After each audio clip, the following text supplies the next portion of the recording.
I'm Brian Granger. I'm a principal technical program manager on the SageMaker team in AWS, and I'm also one of the co-founders of Project Jupyter. And today I'm going to be talking about Project Jupyter, mostly focusing on the open source project.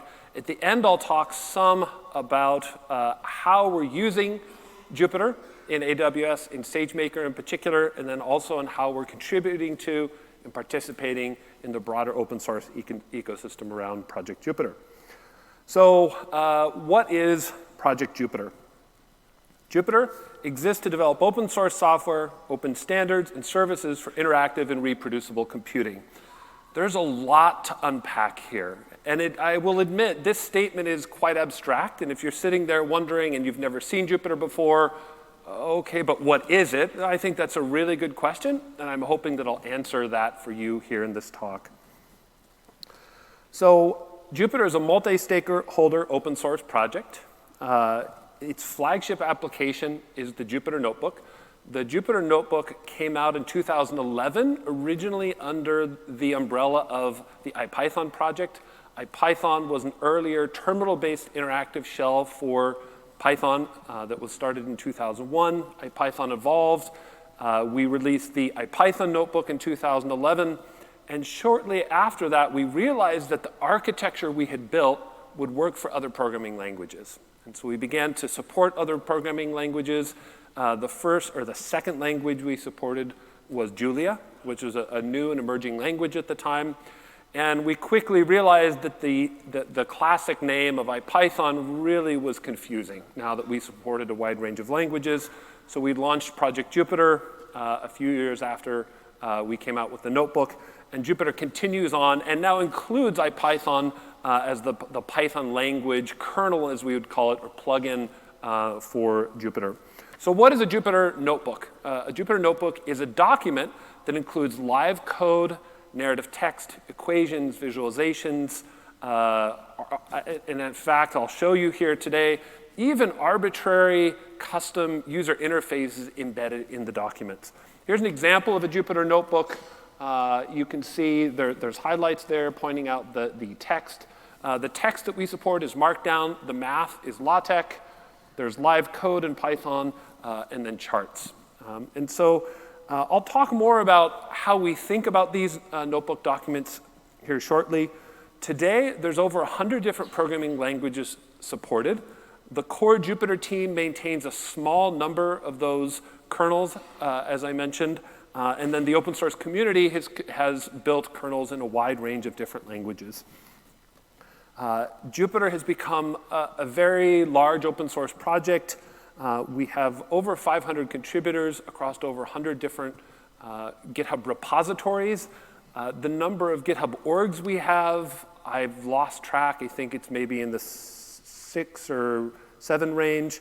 And we're part of the NumFocus Foundation, along with a lot of other open source projects that are active in the data science and machine learning space, such as NumPy, SciPy, Pandas, Matplotlib, and so on.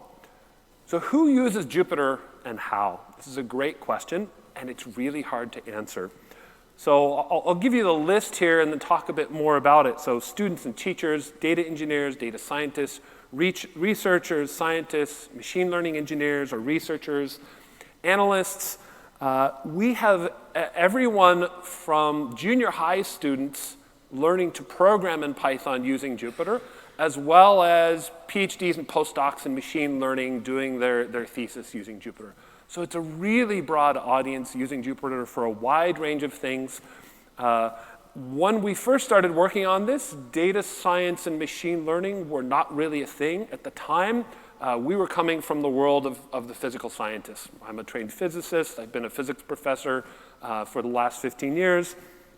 Obviously, the world of scientific computing has sort of become pulled into this broader ecosystem of data science and machine learning.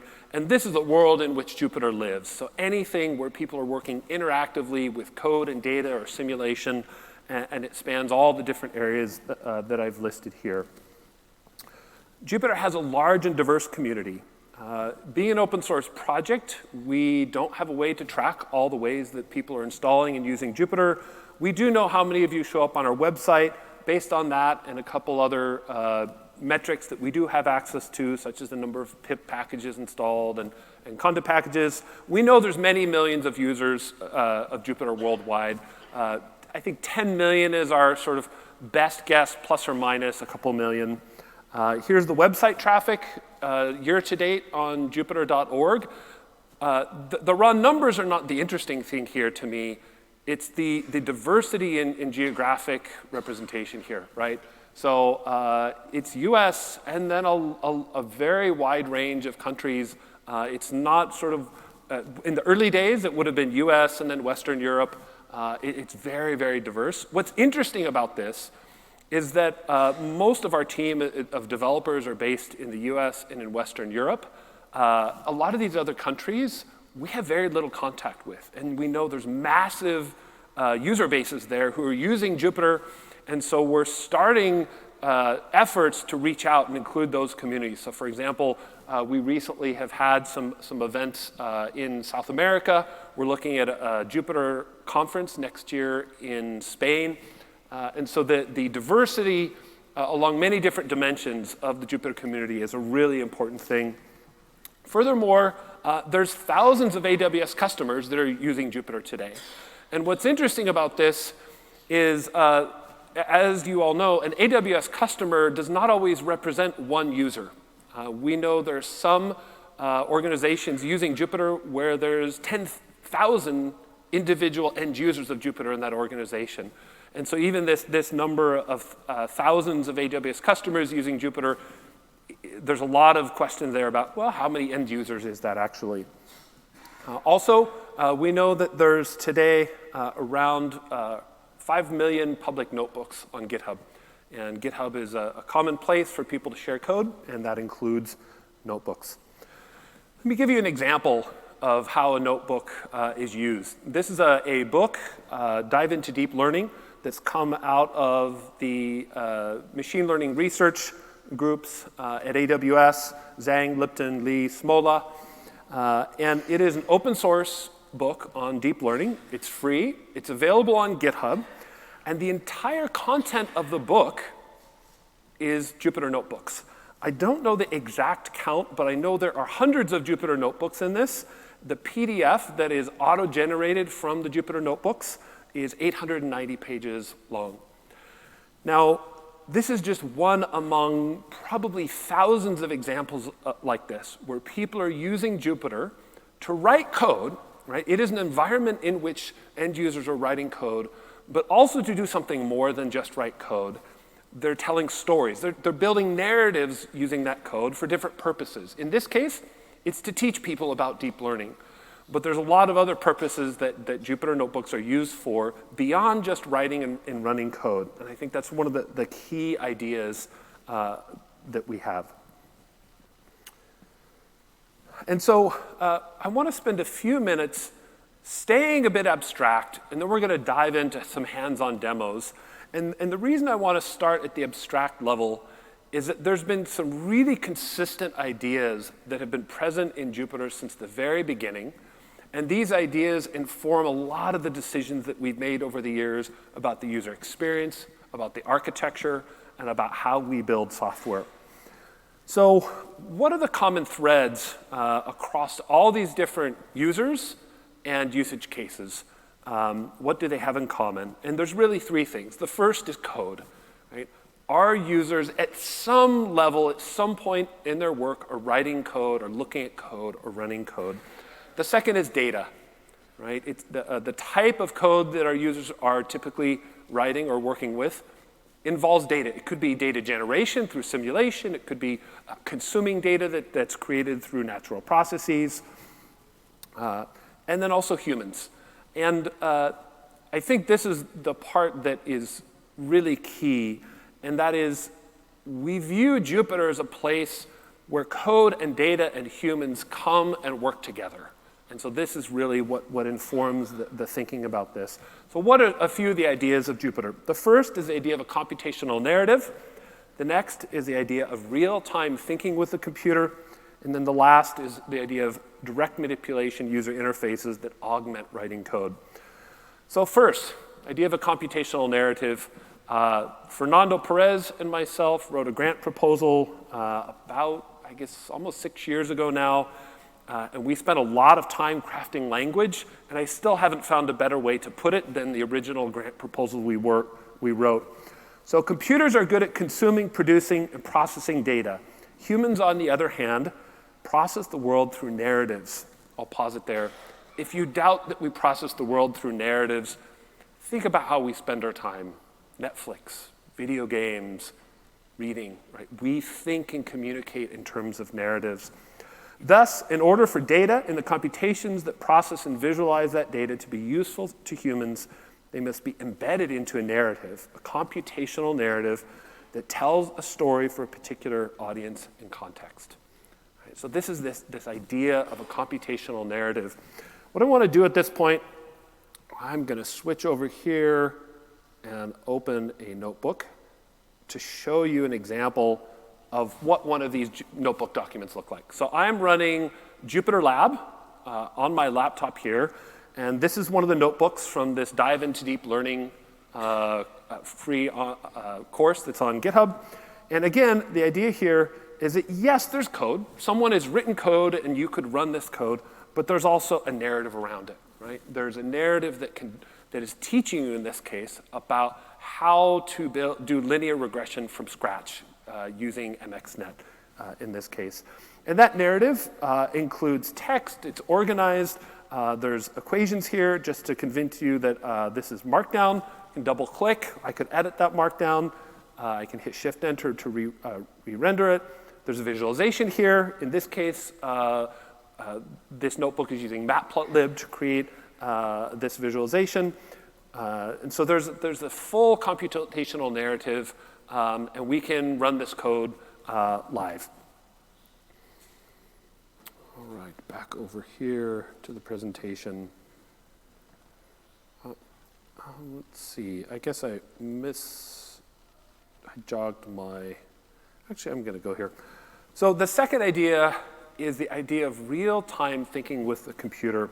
And amazingly, the best description of this comes from a paper entitled, the original title was Man-Computer Symbiosis. I'm updating it here to say Human-Computer Symbiosis by Licklider in 1960. So this is very early in the history of computing, of user interfaces, and I love the vision here, and it really captures it well. So human-computer symbiosis is an expected development and cooperative interaction between humans and electronic computers. The main aims are to let computers facilitate formulative thinking as they now facilitate the solutions of formulated problems.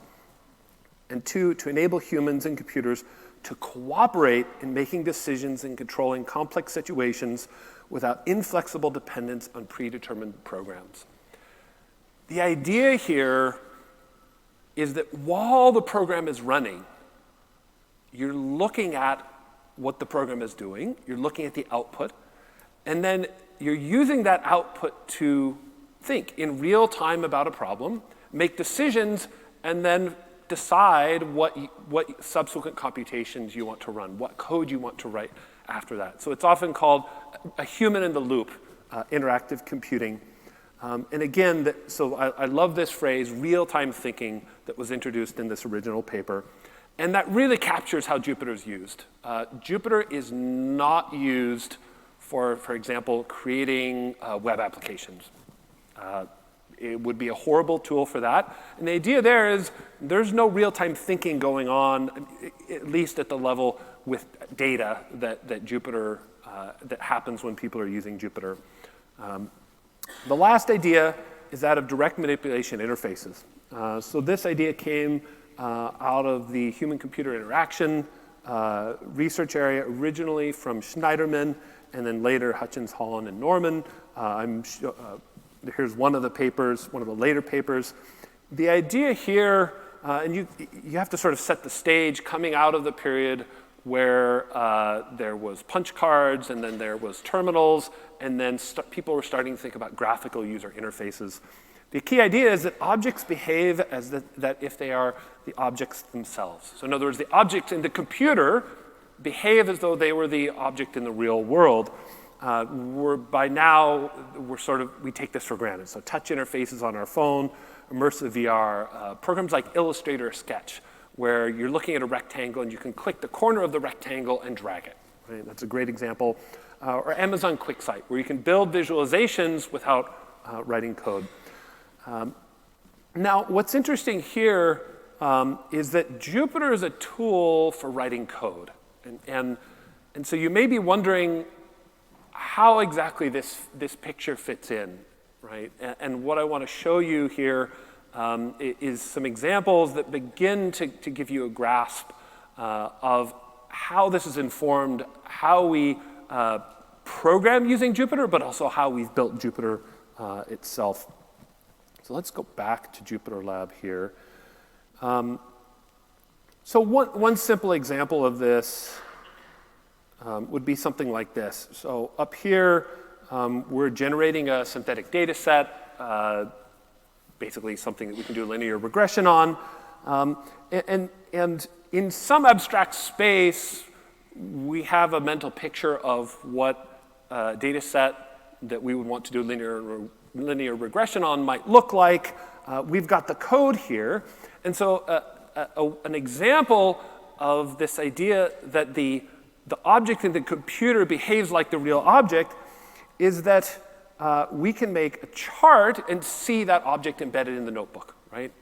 The plot here, the chart here, is an example of something that helps us to see, like, okay, that chart, we would say, looks just like the mental model we have in our heads of the data set we'd like to do regression on. Another example here, so this is a notebook that simulates the Lorentz differential equations. And here's the differential equations. For those of you familiar with nonlinear systems, these will be familiar. You can go ahead and run the notebook here. And there's a separate file that I'm importing here, solve Lorentz, that uses, I think in this case it's using SciPy to integrate the equations of motion. But then there's this function interactive, and solve Lorentz takes parameters sigma and rho, so sigma and rho in the differential equation, determine the behavior of the solutions of that differential equation. So let's go ahead and run this. And what I get is an embedded user interface. Right? And this embedded user interface, so again, remember, there's a function solve Lorentz, and it has parameters sigma, beta, and rho. Right? And so I'd like to call that function for different values of sigma, beta, and rho, and visualize the result to understand what actually does the solution of the differential equation look like. And here, I've got sliders, and I can simply change the slider. And this interactive function here is creating a two-way binding between the UI controls here and that solve Lorentz function on the back end. So two-way binding between the JavaScript running in the front end and the Python code running in the back end.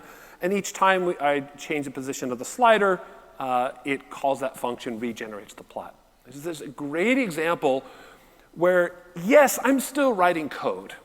Right? And this gets back to this idea of we don't want to replace the writing of code. Right? The best way to solve the Lorentz equation is by doing numerical integration. Yes, you can do really theoretical treatments to study the fixed points and so on. But at the end of the day, you're going to want to solve it numerically. So Jupyter is not an environment that's designed for you to stop writing code. It's an environment for you to write code, but then at certain times when you want to take your hands off the keyboard and think, again, real-time thinking, that we provide tools through direct manipulation and graphical user interfaces for you to accomplish that and for you to think, right? I can stop writing code at this point, and I can ask really interesting questions of, okay, well, what is rho doing? Okay, things are getting bigger as I reduce rho, it's getting smaller. What is beta doing? Okay, beta is seeming to change the spirals in some way. They're closer together. It's really hard to get that when your brain is occupied with the details of coding that, right? All right, so I want to spend a bit of time talking about Jupyter's software. As I mentioned, Jupyter these days has a lot of software, and so give you sort of a survey. First is Jupyter Lab. Jupyter Lab is Jupyter's next generation notebook interface. As we call it now, the classic Jupyter Notebook that was derivative of the IPython notebook has been around since 2011. Needless to say, the world of web application development in 2011 was an entirely different place. The classic notebook is written in jQuery primarily. I remember that Bootstrap came out around then, and we said, you know, that's too crazy, too speculative. We better not take a risk on something that new. Obviously, things have changed wildly. One of the interesting things that motivated Jupyter Lab that was unexpected is that people quickly wanted to start to hack all of our JavaScript code to extend it and to do interesting things with it. And so one of the design goals in Jupyter Lab was extensibility. And I'll give you some examples of how that extensibility plays out. It affects both how we wrote the software, but also how we built the user interface. And that is, once you enable people to add new code to an interactive environment like this, they're going to want to render things on the screen. Right? And so you can see Jupyter Lab here is a screenshot, has a multi-panel, multi-tab layout system that's very flexible and allows extension authors to put content on the page in a very flexible way. Jupyter Lab 1.0 was released in June 2019. As of the 1.0 release, Jupyter Lab is stable, both for end users and for extension developers. Jupyter Lab is pretty mature at this point, over 16,000 commits and 250 contributors. That's already more than the classic notebook in terms of commits. And so it's a fairly mature code base, even though 1.0 came out. The open source community, at least Jupyter, tends to be overly conservative about calling things 1.0. At this point, though, we've adopted a six-month release schedule, which means that Jupyter Lab 2.0 will be coming out here in the next month, around the start of the year. So Jupyter Lab is flexible. As a user, you can configure and arrange the Jupyter Lab user interface to support a wide range of workflows in data science, scientific computing, and machine learning. And most importantly, Jupyter Lab is extensible. As a developer, you can use Jupyter Lab's public TypeScript APIs, or plain JavaScript works as well, to write plugins that add new components and integrate with existing ones. And we have embraced modern web development, and so a Jupyter Lab extension is just an NPM package with a small amount of metadata. So if you're familiar with building web applications with React or Angular, you will find Jupyter to be a relatively familiar context in which to do development. And something that is, I think, very timely here at AWS reInvent is that Amazon SageMaker Studio, which was just announced this week here at the conference, is based on Jupyter Lab. And so I will also at the end here be talking a little bit about Amazon SageMaker Studio. In what ways is it based on Jupyter Lab? How are we leveraging the flexibility, the extensibility of Jupyter Lab for machine learning in particular? So I'll spend a lot more time demoing Jupyter Lab a little bit further in the talk here. Another one of the big components of Jupyter is Jupyter Hub. Jupyter Hub is a multi-user version of Jupyter designed for companies, classrooms, research collaborations, et cetera. It has an extensible authentication system, an extensible approach for launching the individual processes and servers that our individual users use. Jupyter Hub is self-managed, and what I mean by that is that users and organizations using Jupyter Hub typically have someone on staff that is managing the deployment.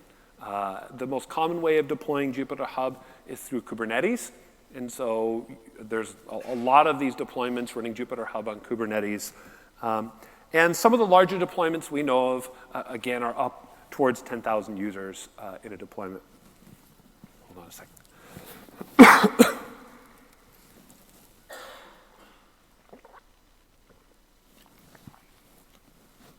I apologize, too many conversations today.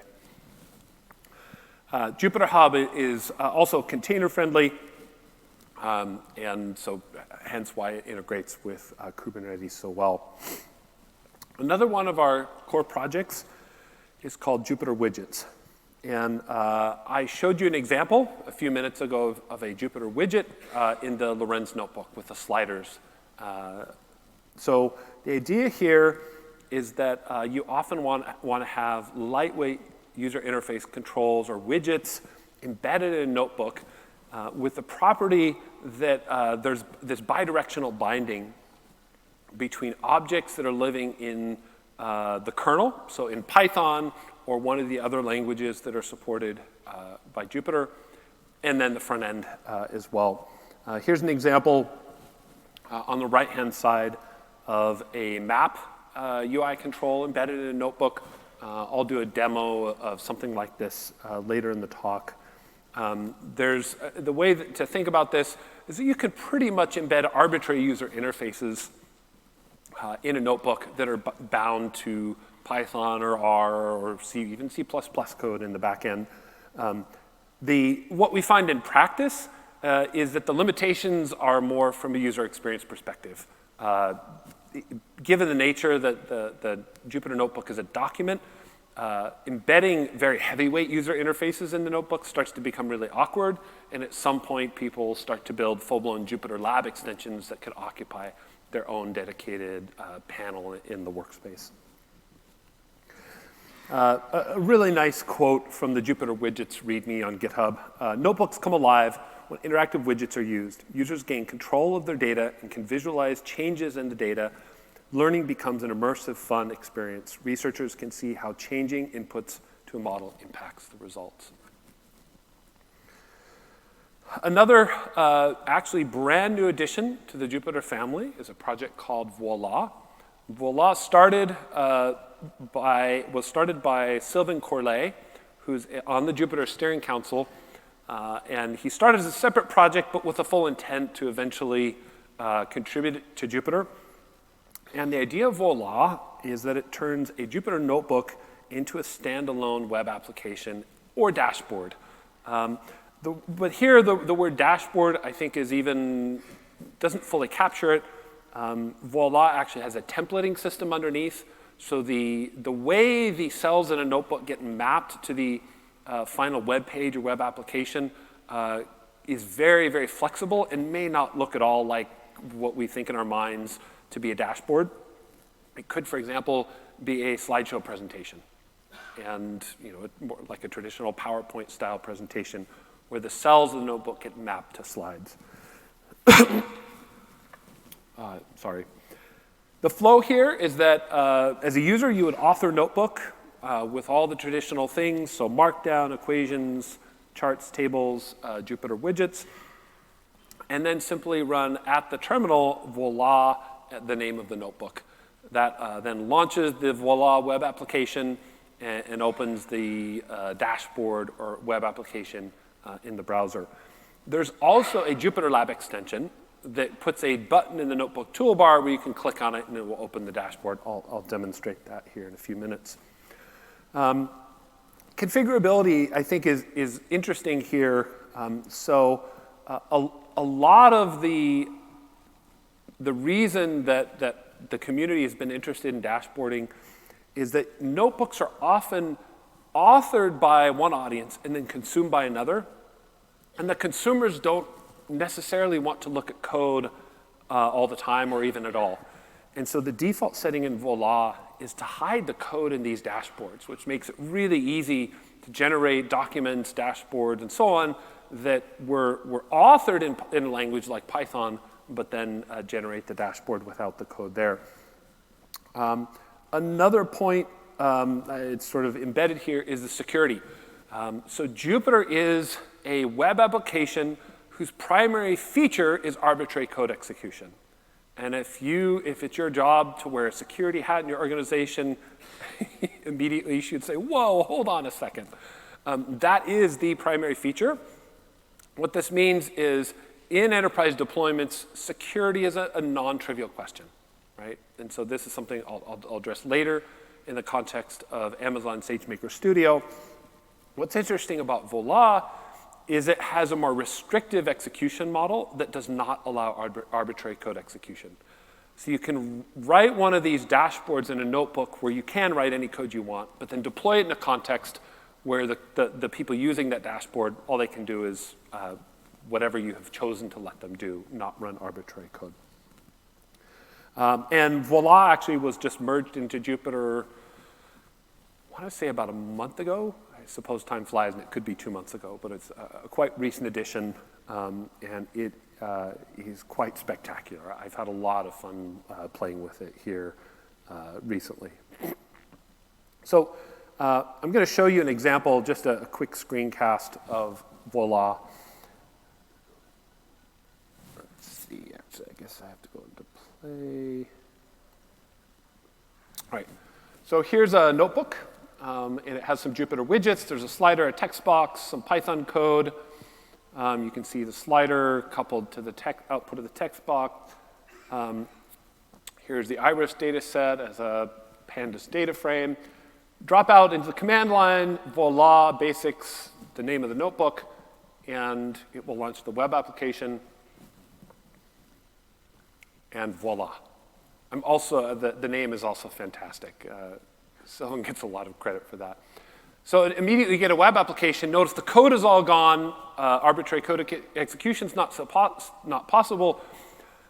What's interesting, though, is there is a live Jupyter kernel running behind that web application with a restricted execution model. And so when you see in the web application or the dashboard version moving the slider, it is still calling into a Jupyter kernel. And so it's a very, very nice, lightweight way to build these interactive dashboards. Another thing that we've built in Jupyter, underneath these sort of user-focused applications, are open standards for interactive computing. What do I mean by this? First is the Jupyter Notebook format. The Jupyter Notebook format is an open document format. Jupyter Notebooks are JSON documents. And they can be created programmatically, rendered in a number of different user interfaces. It's not just Jupyter Lab. There's the classic notebook. There's Interact. Jupyter Notebooks are rendered in situ on GitHub. And so it's an open format for interactive computing.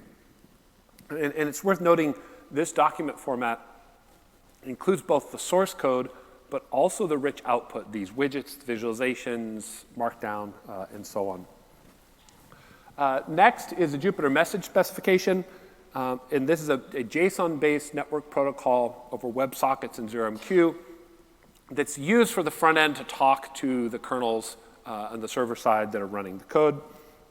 And then there's also the Jupyter Notebook server, which has a set of WebSocket and HTTP APIs for access to things like the terminal and the file system.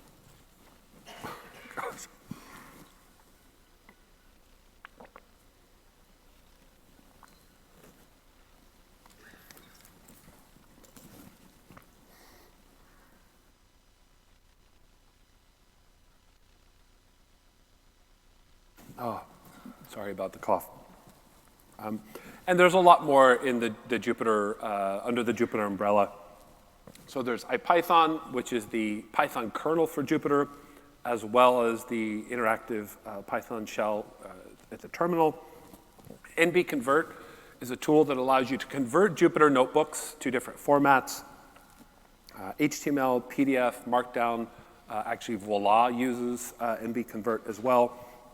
There's Jupyter Book for turning collections of Jupyter notebooks into books. There's Kernel Gateway and Enterprise Gateway that enable people deploying Jupyter to run kernels in different ways. So run them in a distributed manner or in a remote manner. And then there's other GitHub open source projects that are not formally part of Jupyter, but that are a part of the overall ecosystem. So one of these is Interact. Interact has a fantastic library for taking a notebook and parametrizing that notebook by something in it and then rerunning it across different values of those parameters. That's Papermill. And then there's also another alternative user interface for working with notebook documents called Interact, their front end. Zeus is a C++ library for authoring Jupyter kernels and also a Cling-based interactive C++ kernel. And I'll give you a demo of that right now. All right, so at this point, I'm going to hop back over here to Jupyter Lab. Let's see, can everyone see that? All right, so the first thing I want to show you, let's take up all the screen. It's some of the basics of working in Jupyter Lab. So again, you'll notice I'm in Firefox here, so Jupyter is a web application. This is not by coincidence. The architecture of Jupyter is built for cloud computing, where the data and the compute that needs to operate on that data is likely not where the human is, right? All of us tend to carry around our laptops, and yes, our laptop sometimes has the code or the data, but often it's not. It's somewhere else. It's in an S3 bucket. The compute is on EC2. And so the whole architecture of Jupyter is oriented towards this universe. And so Jupyter itself, Jupyter Lab here, is a web application. What I want to give you a sense, though, is that the mental model, and I think the right mental model for Jupyter Lab is that of an operating system. What do I mean by that? So here in the left panel, I have a file browser, right? And so I can hop around here. You can see this is actually a bunch of Git repos I have checked out. The file system here is actually the file system on my laptop. There's no special file system database or something. It is an actual file system. There's a Jupyter Lab demo repo that I'll be working in. You can see things in the data folder here. I can also go here and click on plus. This is the launcher. It's where you create new notebooks. Click on terminal. And what I want to show you here, so I've got a full-blown terminal, and oh, that's right. So I don't know if anyone caught it. OS 10 has added terminal sessions that remember things about your last terminal state. And there's currently some weird interactions between the terminal state in Mac OS and Jupyter. The reason I'm saying that is the directory that this should open in should match. But let me just go in here.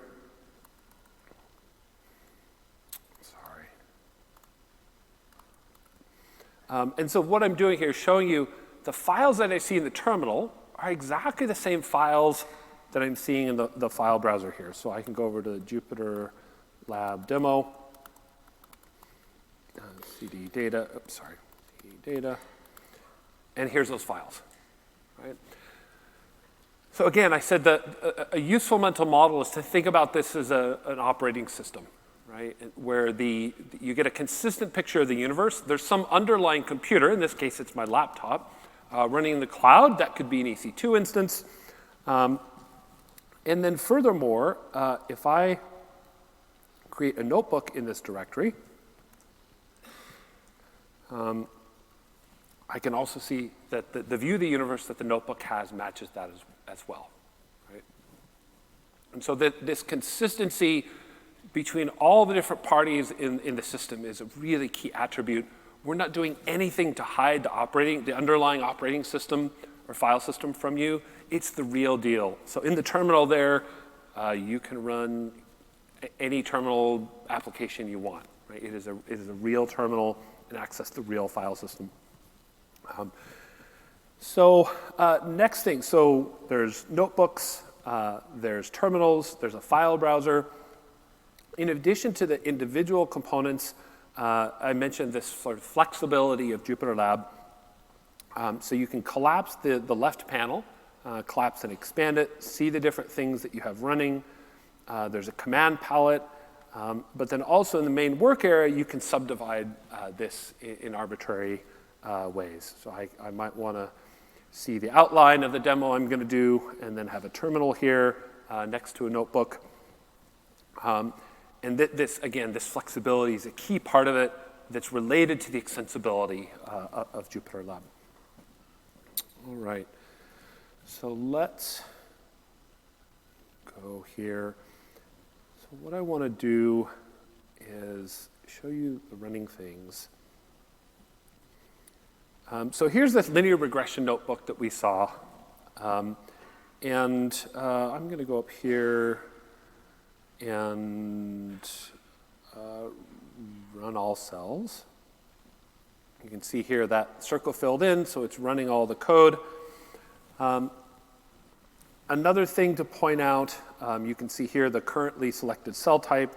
If I select here, I see a code cell. Basic operations on cells. All right, so this is finished running. There's not anything particularly interesting, not much changed, obviously, but we ran this code. In this case, we're doing linear regression with a squared loss, and then you can see we're actually going through training a simple model to do linear regression. But let's say I wanted to present this to someone without the code, right? I wanted to use it more like a dashboard or presentation. This button right here, you probably can't see the tooltip there. It says rendered with voila. I click that, opens in a new panel. Voila then pre-runs the notebook. Again, in this panel, arbitrary code execution is not possible. There's a different server architecture going on.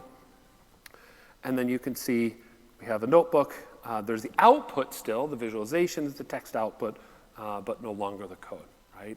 And I could drop into the terminal and type voila, the name of that notebook, and it would open in a separate browser tab, or you could then use it to deploy that web application in a container or something like that.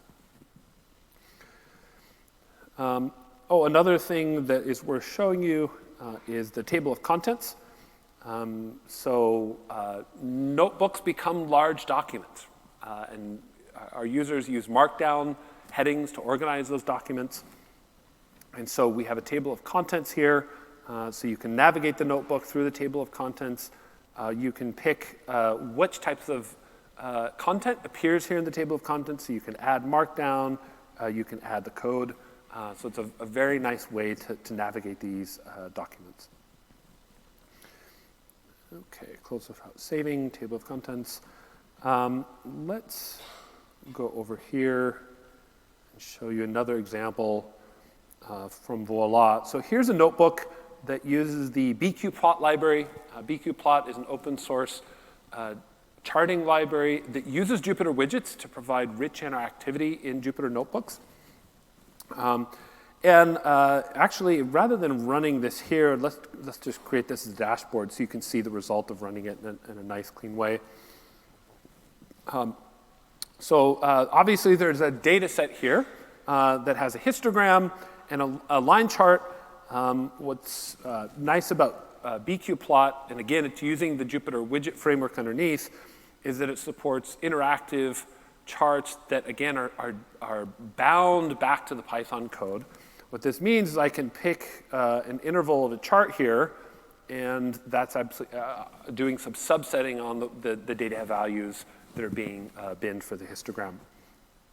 And the thing that I want to emphasize here is, as an end user, I don't need to know anything about JavaScript to do this, right? I can work in Python, work with the data set, work with the tools and libraries that I'm used to, but build these rich applications to let me explore the data as I'm working, but also to hand it off to other people who want to explore the results of what I've done, understand it, make decisions, but probably not look at the code all the time at least. So there's that. Another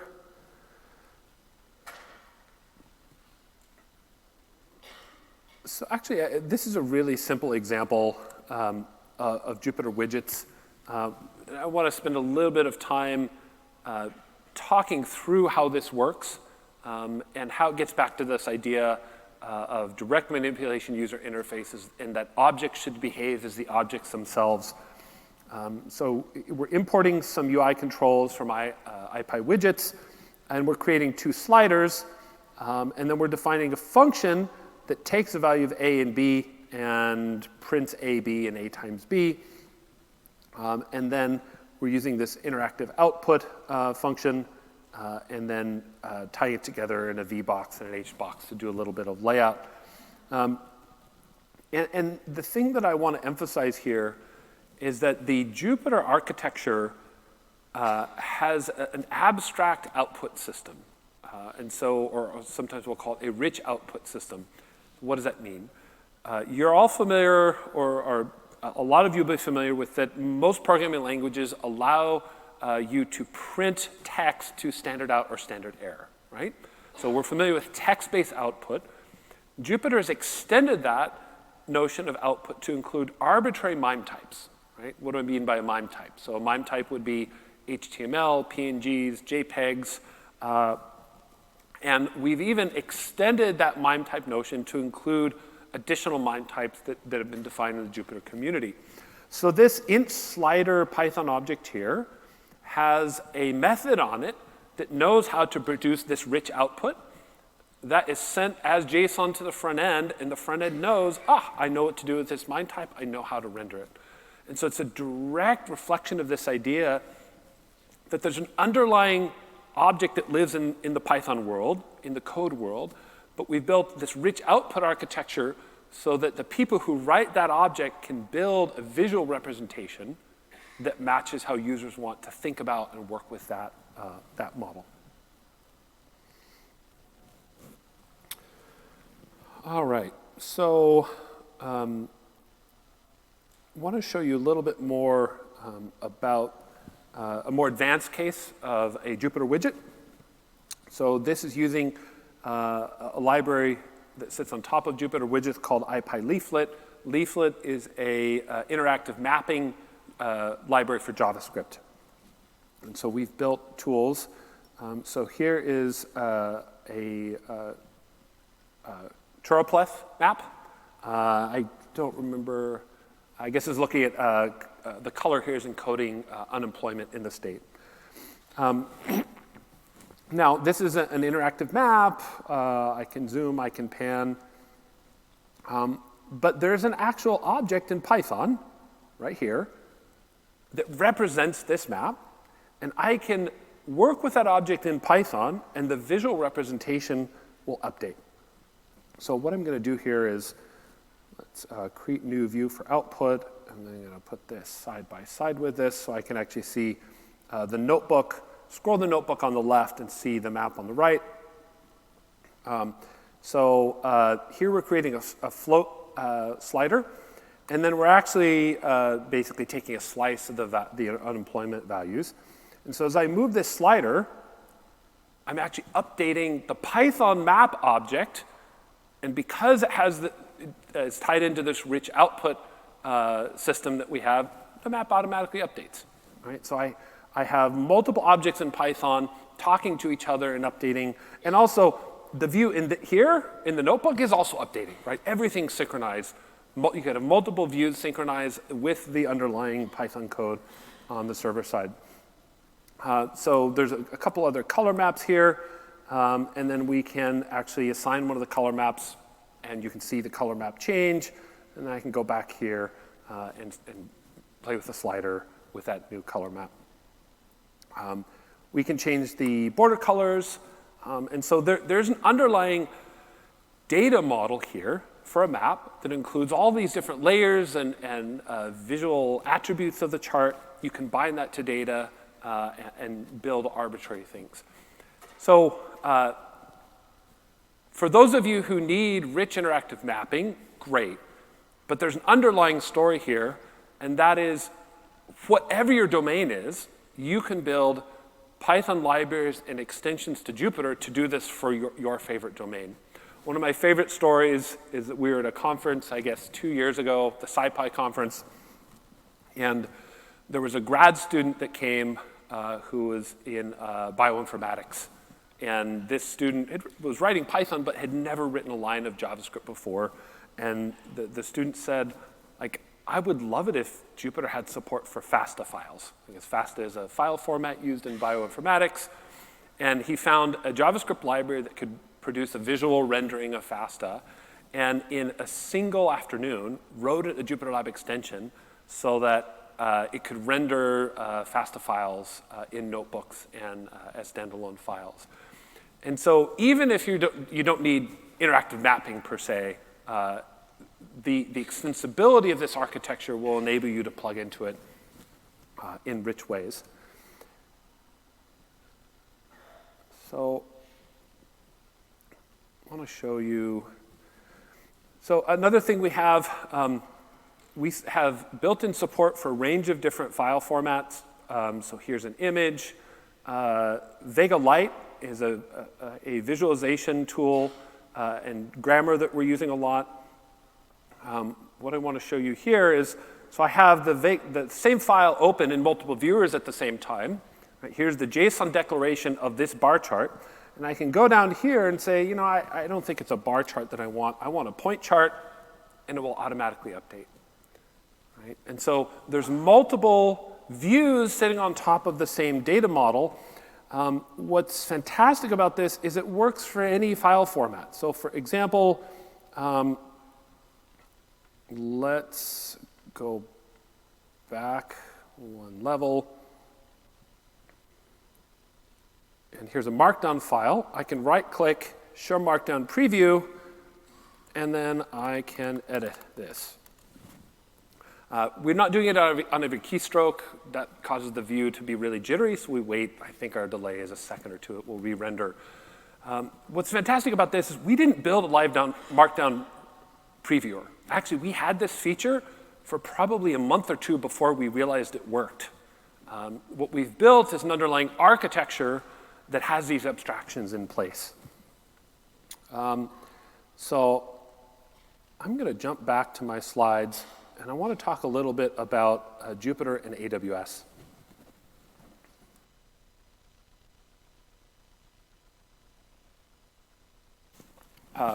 So Jupyter, again, is a multi-stakeholder, community-driven open source project.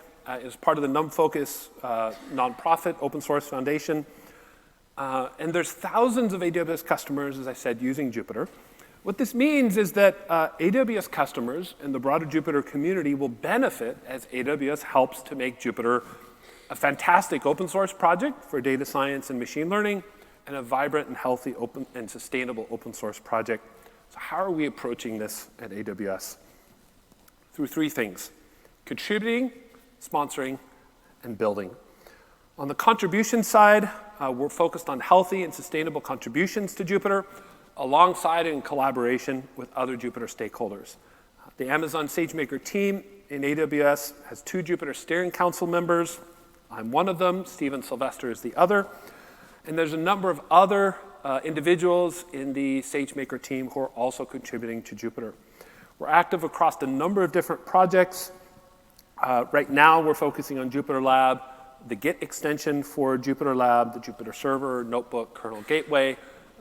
Myself and Steve Sylvester have worked across most of the project over time. And we're actively hiring people to contribute to Jupyter. So if you're interested, please come talk to us. Second, so first is contribute, second is sponsor.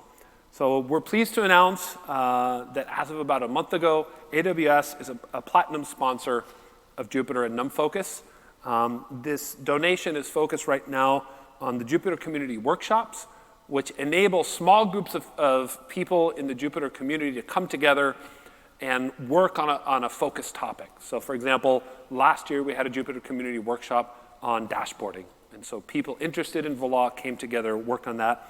We found these workshops to be a very effective way of growing the developer community and helping the project to innovate.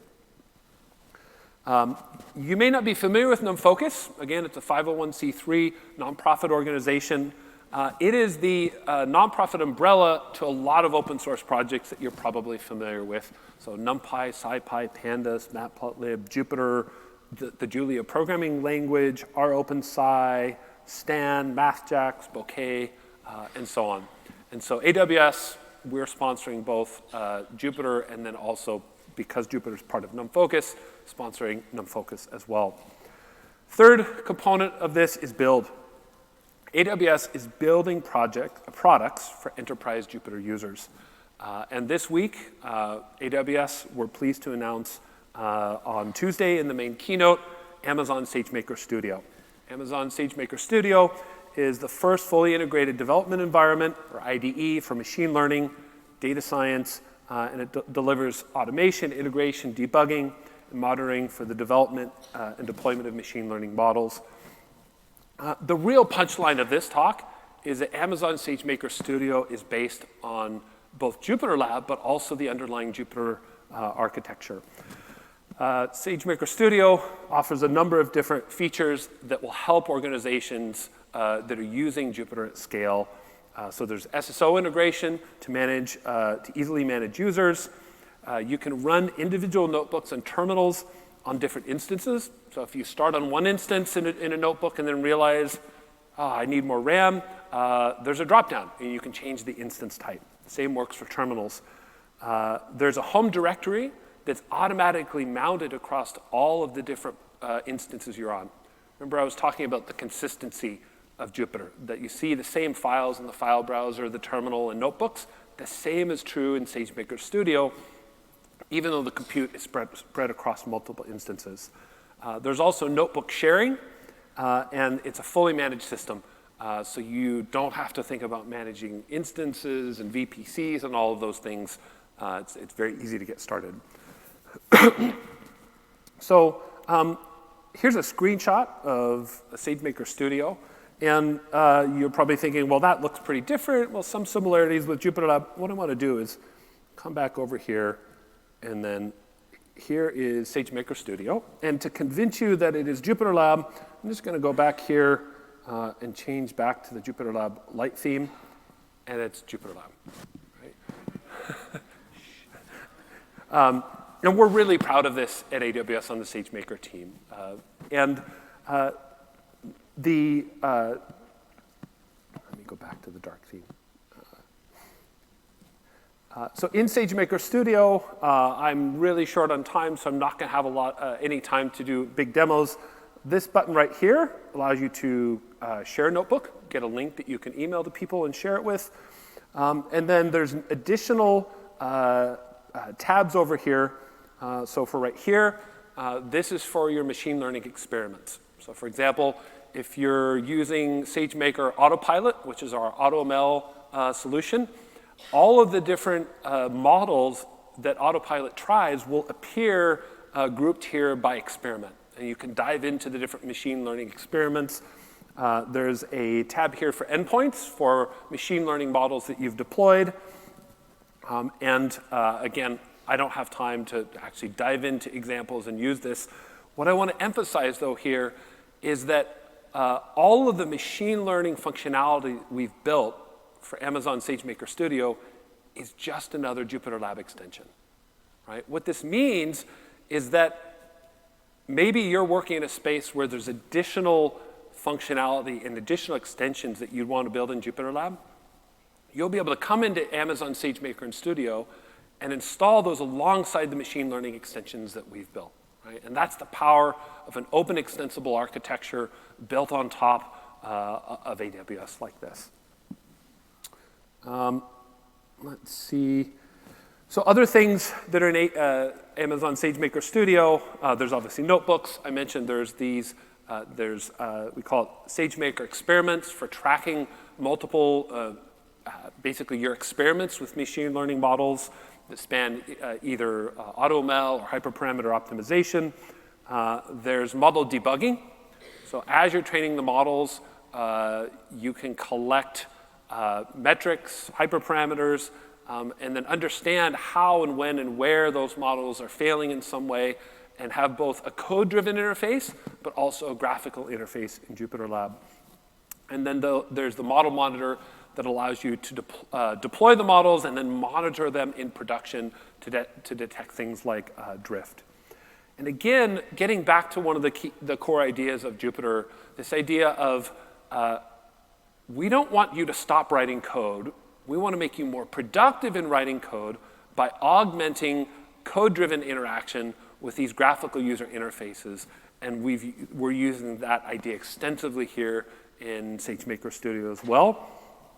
And I also want to emphasize that all of the things we're building, whether it's the experiment management, the model debugging, there's deep bidirectional integration with notebooks. So when you train an automatic machine learning model in Autopilot, we produce a notebook that you can open to dive into that model at a deeper level. And the same is true of the other parts, such as monitoring and debugging as well.